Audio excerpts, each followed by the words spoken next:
Hi there, and welcome back to the bar. So this week, we're going to continue this series of keeping the complex simple. A good option if you're running a PMO or a portfolio office. Generally, most people in the business, and particularly your leadership team, are going to will love it if you just keep things simple, keep the output simple, so that you're feeding them with what they need in order to be effective leaders of the business. So I want to look today at the good old governance meeting and how you keep that simple and really sort of work and work well. And the thing that I see time and time again is governance meetings that have two problems. Number one, three problems actually.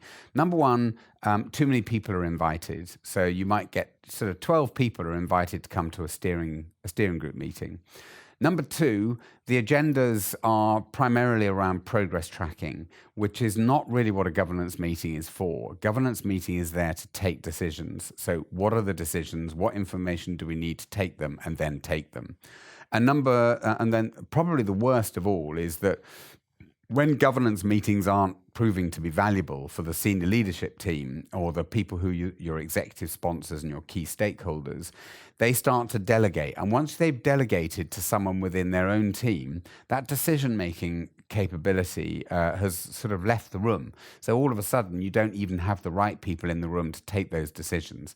So here's what we do to essentially go about making governance meetings really simple, but focusing them on the right agendas. So what we've got here is, and I'm going to show you the difference that we look at between a steering group, for instance, and a portfolio review. So at a steerco might be a 1-hour steerco.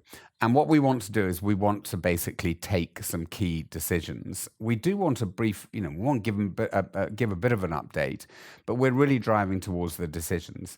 So we've got an hour in which time I'm going to focus on the steerco decisions that need to be taken at that steerco. That's my very first opening sort of gambit.